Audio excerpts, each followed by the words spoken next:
Well, there's people who come online also. So I was supposed to do this last week. You were here. Sit. Om Anantamirandasha Garanjara Shalakaya Chakshuram Vitamena Tasmai Shri Guruve Namaha. I think my English channel's called Urban Station. Okay. So I just want to finish Bhagavad-Gita chapter 18 here.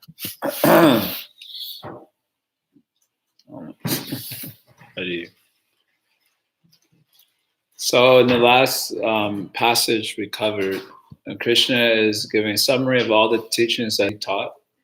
Summary begins with understanding of Varna Dharma, the social position according to one's psychophysical nature. He begins his summary there. And then he talks about Karma Yoga, which also resembles Varna Dharma, but the only difference is that in Varna Dharma, people perform acts according to the psychophysical nature because they want something. In Karma Yoga, you also perform Varna Dharma, but your motivation is informed by Sattva. You don't desire things from this world, you desire self-understanding. So those who purify themselves by the practices of Karma Yoga, then they are elevated because Gyan self-manifests. Self-manifest means Gyan is already there, but it is covered because it is projected onto the objective world. Instead of awareness being projected onto itself, it is projected externally. And so one needs to be purified so that consciousness can direct itself towards itself. So through the process of Karma Yoga, it's a process of purification by which awareness directs itself away from the external world towards itself. And when it's able to direct its awareness towards itself, then what self-manifests is what is called as Gyan. Gyan means the awareness that oneself is different from the body, not just a theoretical understanding, but the actual living with that awareness on a moment-to-moment basis. At that time, you become qualified for Gyan Yoga path or Ashtanga Yoga path. So Krishna summarizes that in 3 verses, 50 through 53. And then after that, in 3 verses, Krishna summarizes Bhakti Yoga, saying that by this Bhakti Yoga, one can actually realize him. And even if one is entangled in all sorts of activities in this world, sarva karmani api, even if they're entangled in all sorts of activities, if they surrender unto him, then by his mercy they can cross over those obstacles and achieve the supreme destination. So in this way, Krishna has done his summary on the main yogas of the Bhagavad-Gita: Karma Yoga, Jnana Yoga, and Bhakti Yoga. So in verse 57 through 63, Krishna now begins to give advice to Arjuna, because he's spoken of teachings, but how do those teachings specifically apply to Arjuna in this particular case? So in start of verse 57, Krishna begins to give Arjuna advice. He advises him how to apply what he's taught. He's just giving a summary. So now he's telling how to apply what he is taught. This is verse 57, very nice. Verse 57 and 58 is very nice. So Krishna says here, Chaitasa Savakarmani Mai Sanyasa Matpara Buddhi Yogam Upashritya Machitta Statam Bhava. So Krishna says here, Sanyasi Savakarmani. So you should give all your acts onto me. Or give up or dedicate all your acts onto me. Sanyasa Sarvakarmani Mai, through the mind, Chaitasa. So when you're doing the activity, then usually when you do some activity, and then what's sitting in the mind is our desire for the fruit activity. So instead of that desire, you do the activity with the idea in the mind that this is for Krishna, basically. That is the idea. Very simple. It's just it's through the mind. You're dedicating this activity. Otherwise, any way you will act, well, what is the mental culture when performing the acts? So you think this for Krishna. Whether it's, well, in Arjuna's case, it's going to be fighting. It's going to be slaying a lot of people. So they got, this is for Krishna. Chaitasa, Matpara. And Matpara means regarding Krishna as the supreme goal. Buddhi Yogam Upashritya, taking shelter of Buddhi Yoga. So Krishna has talked about this Buddhi Yoga in the very beginning of Gita, he was referring to karma yoga as buddhi yoga. But later on, Krishna talked about buddhi yoga. Buddhi yoga means the yoga of intelligence. And Krishna talks about that buddhi being kind of like a divine gift of those who take shelter of him. In 10:10 Bhagavad-Gita, you may recall, probably not, but anyway, I'm saying that out of kindness. Tesham satatam yuktanam bhajatam priti purvakam dadadni buddhi yogam tam yenama upayantite. So Krishna says, unto those who are satata yuktanam, that means basically means 24 hours. Satata yuktanam bhajatam priti purvakam, performing my loving bhajan, then dadadni buddhi yogam, I give them intelligence by which they come to me. So here Krishna is saying buddhi yogam upashrita, taking shelter of that intelligence that is dedicated to Krishna. Yes. Bhava, be satatam machita, be always in a state of mental absorption in me. This is his advice to everyone. So all acts you do in your mind should think this is for Krishna. You should make Krishna as the supreme goal. You should take shelter of that intelligence which is going towards Krishna. And that way you'd be always mentally absorbed in me and whatever you're doing. This is his final instruction to Arjuna. Next verse. Ma chitta sarva durgani ma prasada tarishyasi. With your mind thus fixed on Krishna, ma chitta, then what will happen? Sarva durgani tarishyasi. You'll be able to cross over all obstacles. Because most of the obstacles are mental anyway. There are external obstacles for sure. But the external obstacle is not really the obstacle. It's how you interpret that. That's the obstacle. Because sometimes you see people have a really bad external situation, but they see it somehow favorably because it's going to help them get stronger, or they see adversity makes a better person build character. They see it in a different way. Then there is no problem for them. And then for some other persons, even a tiny obstacle, like it's like a very minor thing, but it becomes a huge obstacle because their minds make it so. As we were growing up, my mom used to say this: "You're making a mountain out of a molehill." I don't know if you ever heard that saying before. Of course, that statement was preceded by usually a whooping. You like getting upset about something like minor. You like, "Mommy, can you buy me the Snickers?" And she's like, "No." So we were smart enough not to temple tantrum in public because that was a mistake. But sometimes we would leave the store like pouting, not talking. And mom said, "You're making a mountain out of a molehill." And then when we go home, she said, "I'll give you something to cry about." Take the belt off. Okay, I'll stop. So the main obstacle is mental, actually. The main obstacle isn't it? So machitta sarvadurgani tarishyasi. If you always are in a state of mental absorption, you will cross over all obstacles by my grace. Probably just by the state of mental absorption is how you cross over all obstacles. Because the main obstacle is how you reading the environment. So ma prasada, by my mercy, you'll be able to cross over all these obstacles. So this is Krishna's advice to Arjuna how to apply what he's taught. And a few verses. But what if Arjuna said, "No, I want to do that"? So he got something for that also. Atachet tvam ahankara nashoshasi vinakshasi. But if out of egotism, ahankara, out of the ego, the separatist sense, like I know it is best, I don't want to follow Krishna.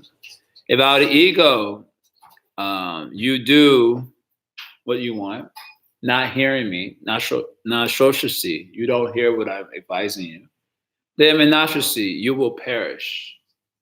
So what does Krishna mean by this? Because that sounds kind of like, that sounds like the religion that we're trying to run away from. You don't follow what I say? So what does Krishna mean by you will perish? So he explains what he means by this in the next verse.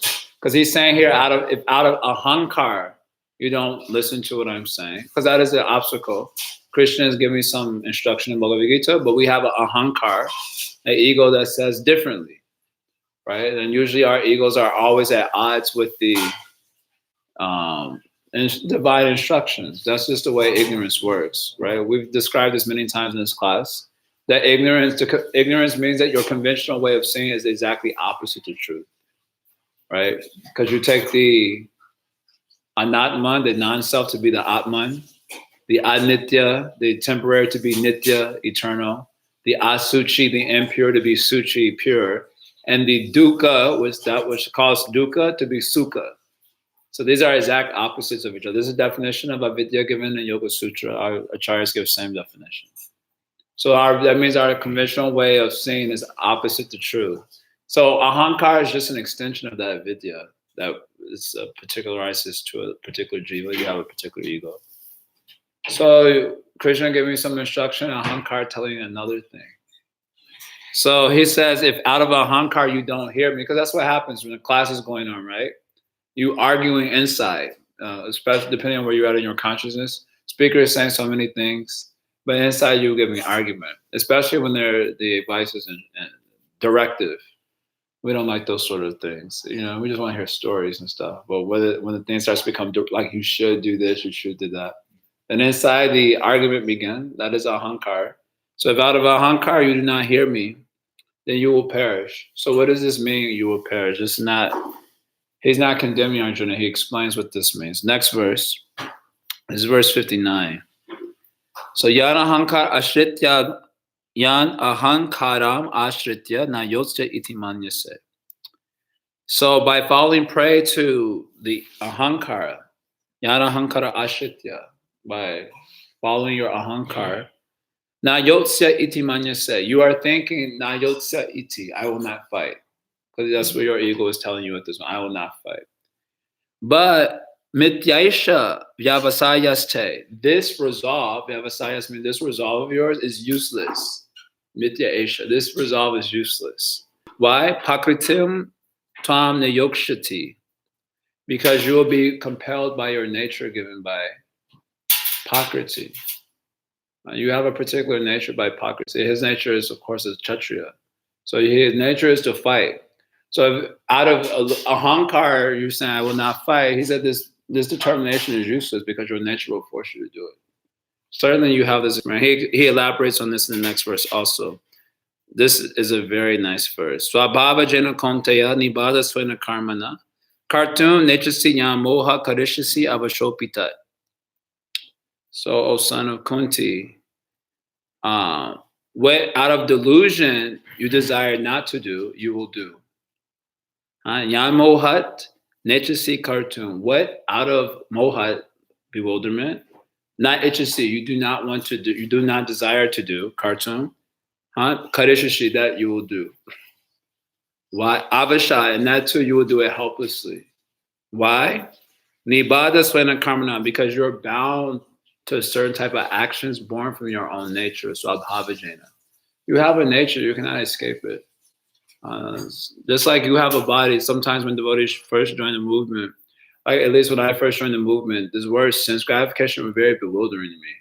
First of all, because sense gratification is like a compound word, so I kind of like didn't realize that. So I was always looking for sense gratification in a dictionary, as I was looking at many words in the dictionary when I first read Prabhupada's books. And I was like, what is sense gratification? Finally, I remember having to ask the devotees, like, what is sense gratification? And then when they explained, like it should be obvious, right? But when I had to ask, and when they explained it, I was like, how is it possible to not do sense gratification? Like I have a material body, I'm gonna do sense gratification. And I remember later on, I read a purport in 270 Bhagavad-Gita, and Prabhupada says, as long as you have the material body, the demands for the body will continue.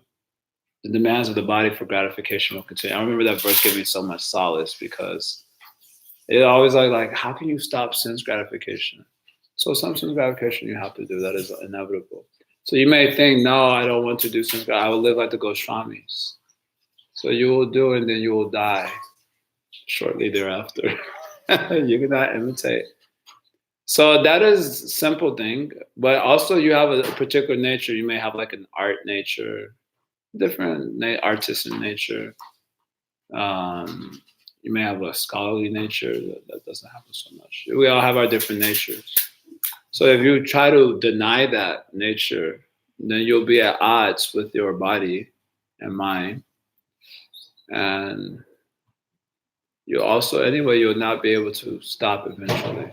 So sometimes people deny their nature for a period of time because of, being more spiritual, or because of, well, in this case also with Arjuna, being more spiritual, they like deny a certain nature that they have, only for it to later on manifest itself, because it's like practically it's inescapable. So he's saying, if you don't follow my advice to perform your activity absorbed in me anyway, you will do this thing because you have your nature. You cannot escape it. Your nature is there. It's very interesting because, well, it's not very interesting, but what's interesting about it is that when people become spiritual, a lot of spirituality is about renunciation. At least in the beginning, concept of becoming more and more spiritual is all about renunciation, isn't it? We come join Christian conscious movement, and our focus mostly on letting things go, because we know we were living, demonic lifestyles or whatever. So our whole focus is on renunciation, just giving up stuff, giving up this, giving up. And of course, we have some, dues like go to the morning program, chant japa. We got like a few dues that are austere. But most of the focus is on giving up. We don't spend too much time focusing on like understanding our nature, how to live in a way that's compatible, so that I can make spiritual progress. We just, and then you'll hear stories like this where one devotee told Prabhupada, Srila Prabhupada, Prabhupada was asked to do something, and the devotee said, Prabhupada, this is not my propensity. And Prabhupada said, what is your propensity? Eating, sleeping, mating, defending. Go and do this particular. So you'll hear stories like this. So you don't hear too much emphasis on living in a way that's compatible with your nature. That is almost dismissed as important. And, just do devotional service and renounce the bad life. So that is okay in the beginning when you're trying to get a little traction in spiritual life. But as you stick around for a little longer, then you realize how you need to live in a way that's compatible with your nature. In the beginning, you join the Brahmacharya ashram. All of us have done this, actually. I did it. Tota has done it. Everyone here has done this. You kind of just renounce everything. You just do the Hare Krishna thing. But as you get older, then your nature starts to catch up with you. And then you are obliged to act according to your nature. Now, either you do that with good guidance, or you don't, and it's a little messy, but you'll be forced. And that's what Krishna is saying here. So if you don't act according to how I'm directing you, anyway, you will act this way, but it will be compelled only by ahankara. So you have to learn how to engage your nature in a way that's compatible under the guidance of Krishna. Otherwise, you will anyway engage according to your nature, but without guidance, then you will perish. The word vinashati here, perish, means you will drown in the waters of sensuality. Your senses will start walling out, especially if you were denied your nature for long enough. Then when you go back out, they just start, as we say, walling out, and problem will be there. So if you don't follow according to my direction, then you will do nonetheless, and you will perish. That is his statement here. So a very nice, interesting point. So then he goes on to say in verse 61, this verse 61 is famous, 61 and 62. And this material energy which is forcing you, because avashopita means that you will helplessly be acting according to this nature. So this nature that is forcing you to act in this way, that nature is itself underneath me. So this verse is famous. Ishvara sarvabhutanam hridesha arjuna tishtati. Krishna is saying, the super soul, Ishvara, he is situated in the heart of all living beings. Brahmayam sarvabhutani yantra rudhani mayaya. And through his maya, his external energy, he is directing the wanderings of all the jivas. So Brahmayam means to wander. So we're wandering through different bodies, through different planetary systems, through different psychologies, helplessly wandering. Not that you have choice, also helplessly.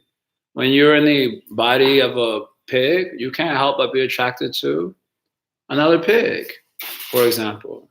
You look at it like, dang. Helplessly, because you have an animal body, you cannot resist also. And then if you're in the body of an insect, you're going to try to, a cockroach, another cockroach, honey, over there, you're like, yeah. You're helplessly attracted.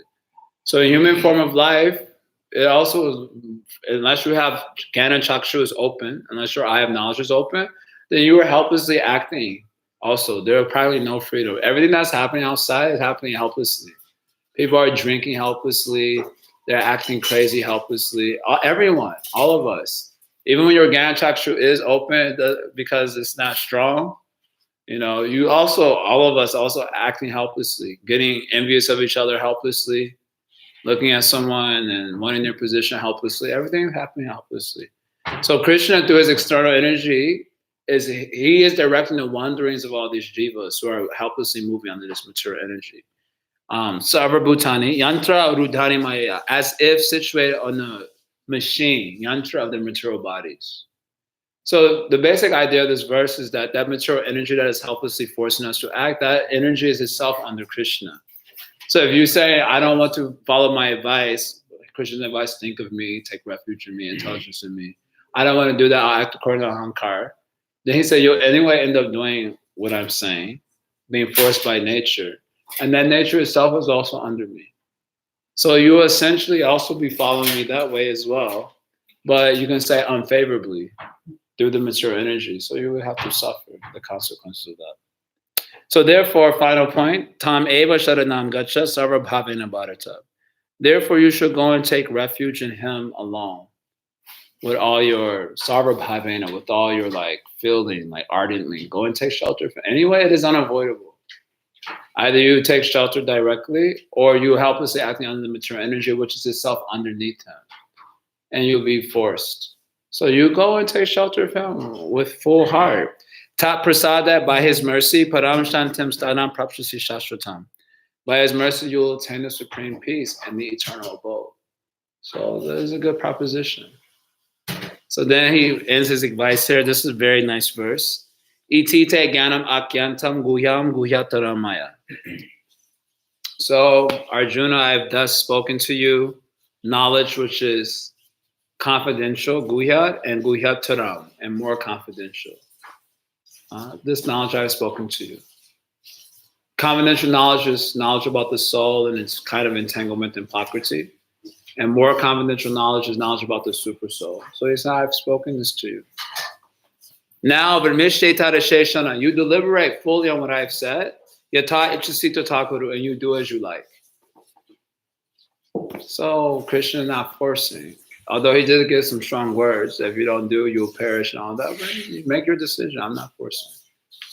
Yata ichasita takuru. So you're given the free will to make your choice. Everyone is. Knowing that every choice we make has its consequences. So the good consequence is a bad consequence, but every choice has a consequence. And Krishna is saying, you make your own choice. So this is very nice. Guhya guhyataram. I've spoken confidential knowledge, more confidential knowledge. You deliberate on it fully what I'm telling, and you make your choice. Do as you like. Someone is told that this is the essence of Bhagavad-Gita. I know one devotee is giving a seminar on Bhagavad-Gita. After 6 days of seminar, one person raised his hand and said, you've given a seminar on Bhagavad-Gita, but you have not touched the essence. So the devotee said, what is the essence? And he quoted this line, Krishna says, do as you like. And this is the essence of Bhagavad-Gita. That is okay.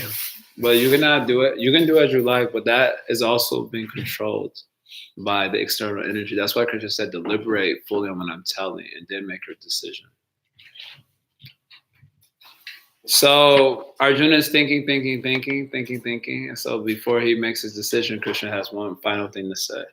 So this is the last part. This is the last part of Gita 64 through 66, Krishna's final instructions. So before Arjuna makes his decision, he says one other thing.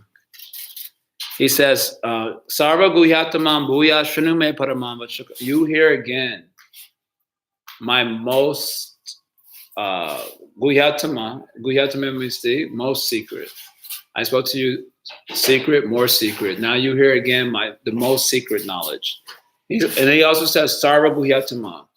In the category of most secret, this is the most secret of all most secret topics. You hear again this most secret topic of the most secret category. Yeah. Actually, there's something esoteric about this. I will not mention that here, but Sarva Guhyatama would have been sufficient, but he says of all the most secret knowledge, this is the most secret thing. You should hear it again. And he said, Paramavacha, this is my supreme instruction. So I've spoken so many things in the Bhagavad Gita. You might get confused as you're deliberating on what to do. You may get confused. So I'm saying clearly, this is the most secret, and this is my Paramavacha. It is my supreme instruction, just in case anyone's missed it. What is that? Ishto sime drdamiti tato bhakshami teita. I'm speaking it to you because you are very dear to me. Basically saying I'm speaking it to you because I love you, and I'm speaking this to you for your welfare. So what is that instruction? So the famous verse, Mam mana bhava ma bhakto mam yaji mam namaskuru. This is my most secret teaching, the supreme instruction. Become my devotee. Think of me, become my devotee. Worship me and offer obeisances unto me. Ma me veshasi satyam te pratijani priyosime. If you do this, you will come to me. I promise you this because you are dear to me. That's the supreme instruction. And then the famous verse, Sarva Dharma Parityagya Mame Kamsaranam Braja. Aham Tam Sarva Papepyo Moksha Yashami Mashucha. You know this verse? Bhagavad Gita? This famous verse, I should know. Sarva Dharma Parityagya, you completely abandon all dharma. So many dharmas have been spoken of in this Bhagavad Gita. Sarva Dharma, you give up all that dharma. Mame Kamsaranam Braja, and you go and surrender to me exclusively. Well, isn't that sinful? If I give up all my dharma, just surrender, would I incur some sin for abandoning dharmas in this world? Aham tam sarva papepyo moksha yashami mashucha. If there's any sin incurred in doing so, I personally will deliver you from that sin. Mashucha. Mashucha means do not worry, do not fear. And Prabhupada says also means mashucha also means do not hesitate. Because in spiritual life, you'll come to discover, at least I've come to discover, that hesitation is one of the biggest obstacles to making spiritual progress. I always make progress tomorrow.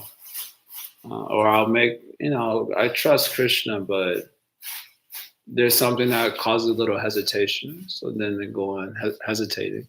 Then you don't make progress. So in Mashucha, there's one deity. The reason I'm holding my hand up like this is one deity in South India, Balaji deity, his hand is there, and in the center of his hand it says Mashucha.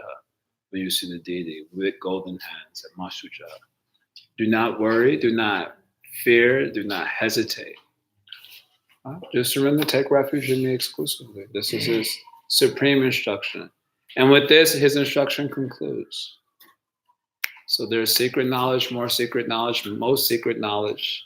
Within most secret knowledge, the cream of that most secret knowledge. And this is surrender to Krishna, thinking of him, being his devotee, worshiping him, offering obeisances to him. So it very easily shows this the essence of Bhagavad Gita. And of course, very disturbingly for scholars, Prabhupada has read this conclusion everywhere in the Bhagavad Gita. Because this is Krishna's actually conclusion in the Bhagavad Gita. So after saying this, he says to whom not to speak this knowledge to. Here, idam te natapaskaya na bhaktaya kadachana. Idam means this. So this knowledge here, I didn't really look at the commentary here, but this knowledge here refers specifically to this most secret knowledge. It doesn't refer to the whole Bhagavad Gita. People can hear about the difference between matter and spirit, and how spirit is entangled in Prakriti without much disturbance. People can even, to some degree, hear about the super soul also, how there is a higher power behind, and a higher agency behind behind nature. But this devotion to Krishna is exclusive thing. That's a little irritating, unless people have non-envious hearts. As Krishna himself told Arjuna in the beginning of chapter 9, when he first revealed this knowledge, I'm speaking this most secret knowledge to you because you are not envious. So if people are envious, they're not going to like that devotion message. They don't mind about devotion to your yoga mat and devotion to humanity. They appreciate that. But if you say devotion to Krishna, and that too is exclusive and so irritating. So idam te natapaskaya. So he says, don't speak this knowledge to a person who is not prepared to undergo spiritual discipline. Atapaskaya. They're not ready to do spiritual life. Spiritual life not for everyone. And you can also say spiritual life not for everyone. So you don't have to try to forcibly engage. Everyone. Some people they're ready, some people not ready yet. They're just not there. So if they're not ready, then don't give this knowledge to them. Maybe a little bit of you're not the body. And if you see that's also too much, then upeksha, neglect. Nabhaktaya, if they're not my devotee, don't speak this to them. So they may be ready to do some spiritual discipline, but they're not devoted, so they're also not for them. Nacha ashushushave. To those who are not wholeheartedly inquisitive, they're not really interested in the subject matter. So why you should irritate them with this? Don't do that. And of course, vachyam nachama yo abhyasuyati, if they're envious. So don't speak this first, don't speak these things to them. After saying that, he says, those who impart this Bhagavad-Gita, this again, I think this here refers to this last bit of confidential knowledge, bhakti, guhyatama, this most sacred knowledge.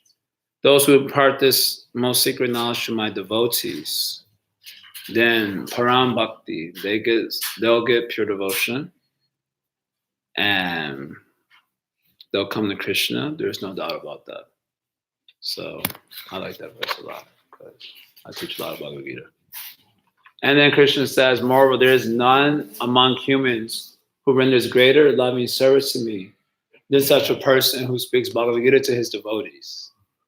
So although Prabhupada in his commentary, because ours is a preaching movement, so Prabhupada in his commentary, he extends this to all of humanity who have the potential for devotion. But Krishna is saying here, people who are already his devotees. If you speak this knowledge, specifically this is the last part, this most sacred knowledge to his devotees, then you're guaranteed pure devotion to Krishna.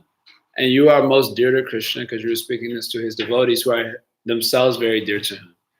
And you're speaking his words to his devotees, so then you become very dear to Krishna. Of course, you get some credit for preaching. And if you can make someone a devotee, then you speak to the Bhagavad Gita, then also. But here, if you speak to his devotees, you become most dear. Then he says, if you study this dialogue, then you perform Jnana Yagya. We heard about many yagyas in the Bhagavad Gita. So Jnana Yagya means the yagya of knowledge. So you perform Jnana Yagya just by studying the Bhagavad Gita. And he says even a person who simply hears this Bhagavad Gita, so they don't study it, but they simply hear with faith and without envy. Shradava anusuyascha shunyuyarapi yo nara. A human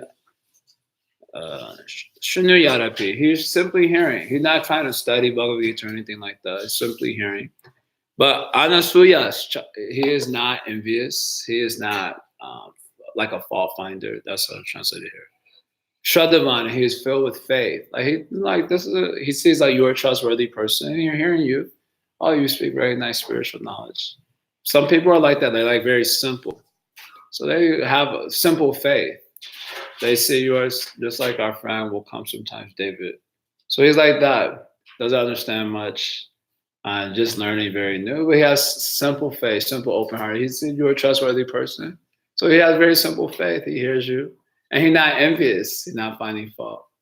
Then Krishna says, for such persons, they also will become liberated and attain to the planet of the virtuous.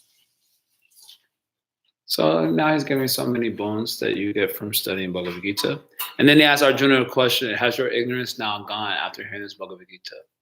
So Arjuna answers in one verse, 73. This is also a very famous verse. Nashtamohashmiti labda tva prasada mayachuta. Sitosme gatasnan deha karishe vachanam tava. Nashtamai moha. And Shriti labda, my memory has been restored.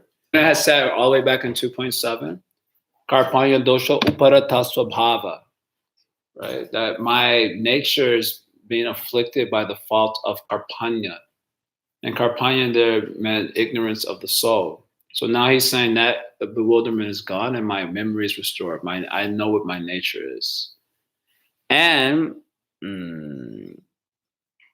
by your mercy, this has happened. Sitosmi gata sandeha.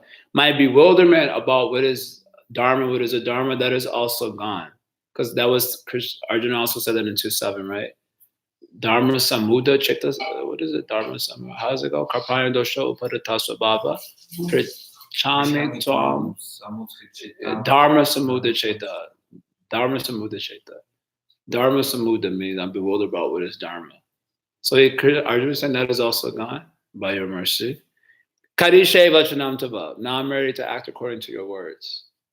That's Arjuna's response to all Krishna's said.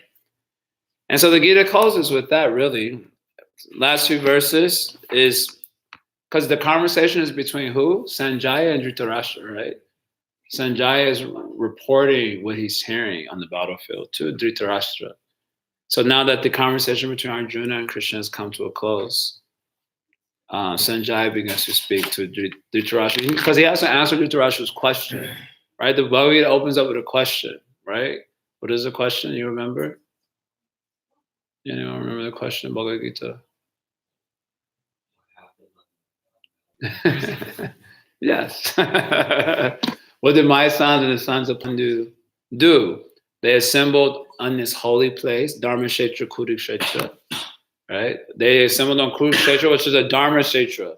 So the reason he pointed that out, because he was nervous that my sons are thoroughly adharma, and the Pandavas are thoroughly dharmic, and they're on a Dharma Kshetra. That means they're on a holy place that will favor those who are dharmic. So he's already afraid that my sons are at a disadvantage, even though they have a much bigger army. Right? They're at a disadvantage. And the father of Dharma, Krishna, is also on the side of the Pandavas. And my sons are against the Dharma, so he's nervous about this thing. So what did my sons and the sons of Pandu do? So he really wants to know who's going to win the war. That's his question. Are my sons going to win? Are they going to be able to overcome all these unfavorable influences in the form of the dharmic field, the Lord of Dharma on the other side, the Pandavas who are thoroughly dharmic? Will they be able to overcome all these influences? So what is Sanjaya? So now the Gita closes with Sanjaya answering his question. But first he glorifies his ecstasy here in his Bhagavad Gita. So I'll just read these verses. So this is Sanjaya speaking. Thus I have heard this astonishing and ecstatic dialogue between the Supreme Self, Shri Krishna, and the great being, the Mahatma, Arjuna. This note to self, this word Mahatma is used only 7 times in the Gita. 3 times Krishna refers to himself as Mahatma, and 3 times plus this 1 time 4, the devotees are referred to as Mahatmas. No one else is referred to as a Mahatma. So Mahatma means one who is devoted to Krishna. Prabhupada would take issue with others taking that appellation.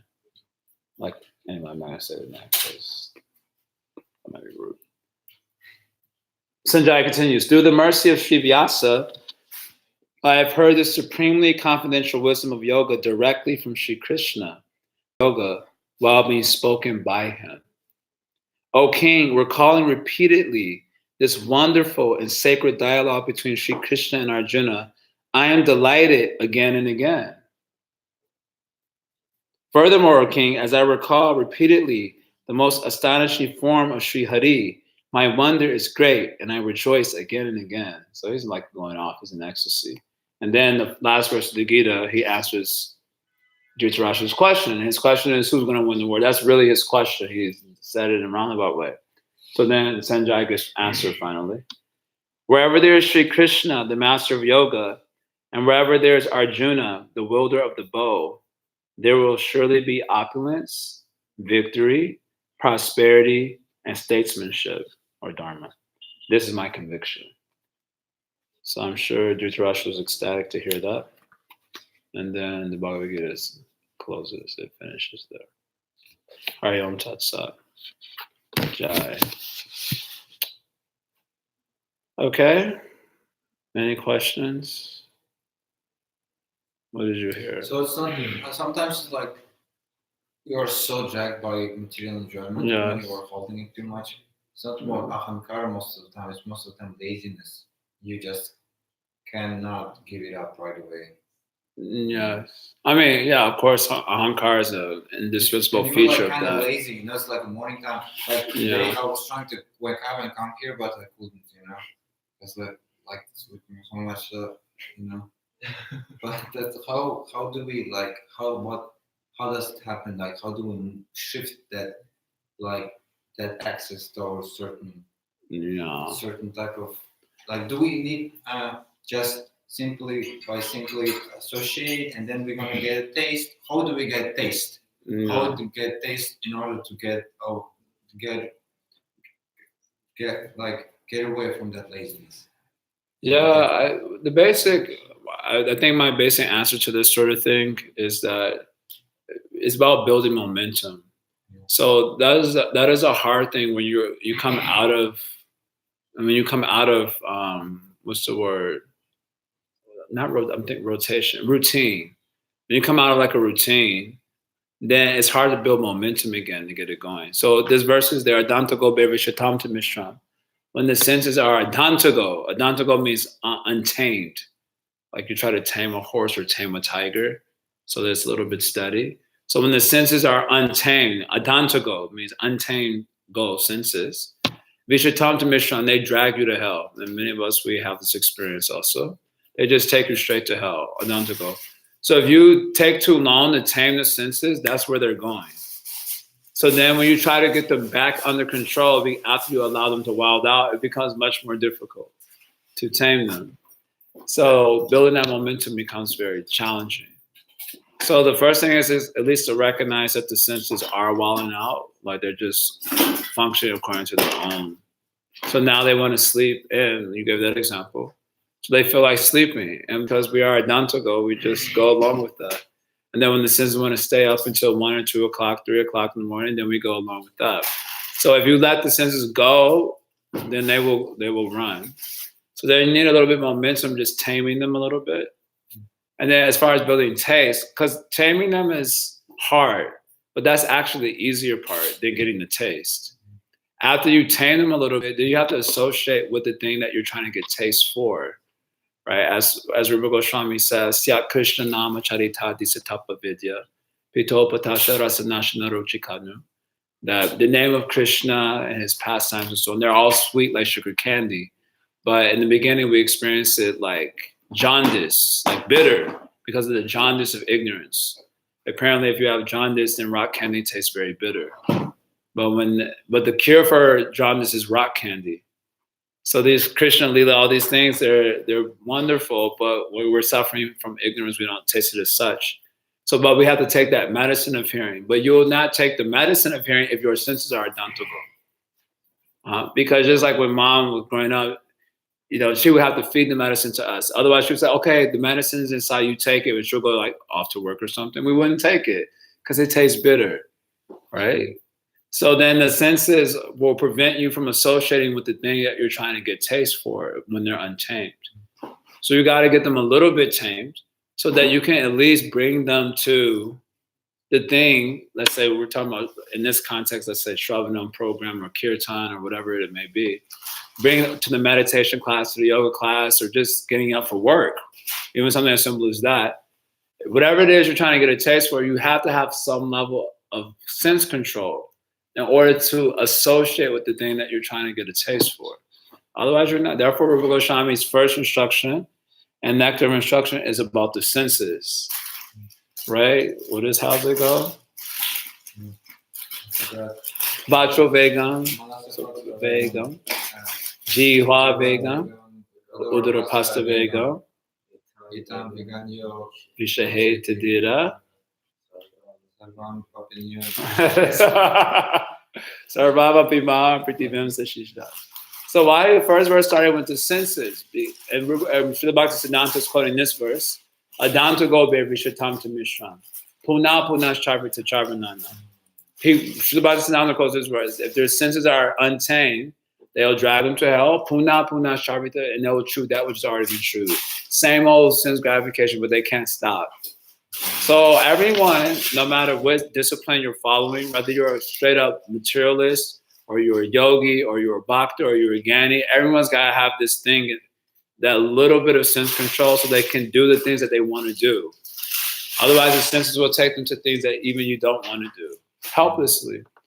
So, and that's kind of the hard part if you've already allowed the senses to go wild out. I mean, I've had experience periodically where I let the senses go too far. Then to bring those cats back to like in place is it takes a long, it can take a minute to get them back. It is a very powerful someone to pull that out. Yeah, that usually that helps someone, having someone to help you, you know, someone to be accountable to is really powerful. Someone that you really genuinely trust, and you know you have to check in with them periodically. You don't want to check in with that big old L in your forehead. So, loser. So that helps, you know, the love of someone that you can be accountable to is very powerful. But whatever technique you use, you need to get the senses a little bit under control so that you can associate with the thing that you're trying to be good at, trying to get a taste for. Otherwise, it won't happen. And you need to build momentum. So that's why, like in modern times, it's probably important for devotees, gyanis, yogis, and even materialists for that matter. Because we have these things. This is probably our worst enemy. This is one of the worst enemies for the senses, as we are practically experiencing on a day-to-day basis. And what it does is it doesn't allow your senses any rest. So I'm supposed to do a video about this. There's eating, overeating, and fasting. Someone was asking me about addiction to the phone. I do this thing on Instagram, Ask an Ex-Monk, so someone was asking me a question about addiction. So I said the word for addiction in Sanskrit is atyahara. That is the word for addiction. Atyahara. Now, atyahara means what? Ahara means eating, and ati ahara means extreme eating or too much eating. So the senses, eating means the senses contacting their objects. So you have to eat.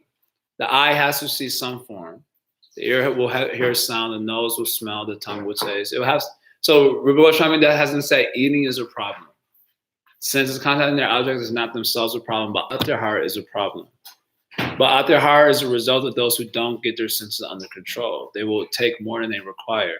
And then, if, for example, the phone, seeing so many forms. So there's a form of atyahara. Your eye doesn't need to see so many things. Even you think of all the social medias we're on, like we're on WhatsApp, this and that. But you don't need to hear so many things also. You know, following this one and this. So that's also another form of atyahara. So that way our senses never getting any rest. So it's hard to tame them if they don't get any rest. So then there should be some pratyahara. So pratyahara means to restrain the senses or restrain the eating, fasting. So doing things like going out into nature, you know, even 2-3 days, really, 4 days. So fast from all of that stimulates. These things will help a little bit. They're not like a solution per se, but they will help tame, come down to like some normal state. A little bit tame, you can use that energy for something more positive. Whatever technique you use, you have to figure it out. Whether it's accountability, whether it's going into nature. You cannot figure that out by yourself. No. Well, you have knowledge. Like now we're hearing from Bhagavad-Gita, Bhagavatam, this is the problem. The senses are untamed. So now you need to figure out how you're going to tame your senses. So you can talk to someone. How do I tame the senses? So they will give advice. Go to nature. Associate with these people more. But still, even to do those things, your senses have to be controlled. So now suppose you get some instruction. Wake up this time, do this. That means you have to have enough sense control in order to do that. Or else you have to have enough affection for your guru, your teacher, or whoever it is you're feeling accountable to overcome the untamed sense. Right? Senses may be wilding out, but you're giving your word to someone that you care about. And that feeling of affection is very strong, so you just overcome. That is also possible. There are verses like that in 7th canto, chapter 15, Guru Bhakti. By Guru Bhakti, you can conquer everything. But we say it just like a principle, Guru Bhakti. But people really had Guru Bhakti. I mean, they really had affection for their gurus like that. Can we just cultivate, not restraining the senses from the objects if we can cultivate that? Can we just focus on affection towards someone who? Yeah, that is possible. But for Kali Yuga creatures, it's hard for them to find that trust in anyone, where they get that real bhakti for their guru. Not that you're just saying it as an abstract principle. Yeah, Guru Bhakti. But you really have bhakti for your guru, so you probably ready to die for your guru. Then like that, you can conquer anything. The senses won't even be in trouble. But it's hard for a lot of Kali Yuga creatures to get that sort of conviction in their gurus.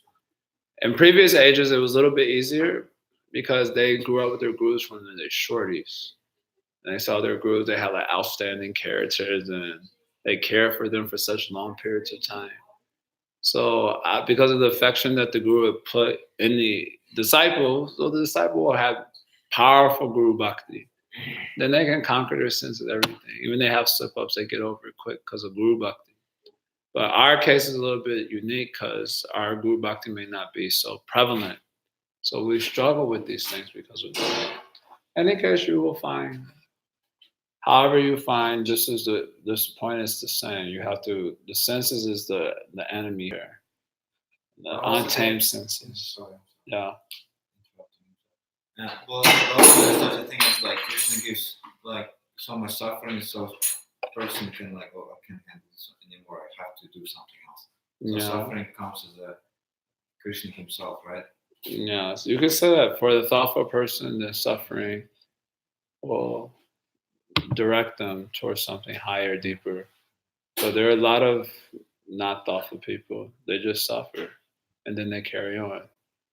The senses are so cruel, right? I heard this, or saw this one video. One Hollywood actor apparently has some problem with cocaine, so he was always sniffing the cocaine. And from sniffing so much, like something like the cartilage in his nose, like deteriorated or whatever. I don't know if the word is cartilage or whatever.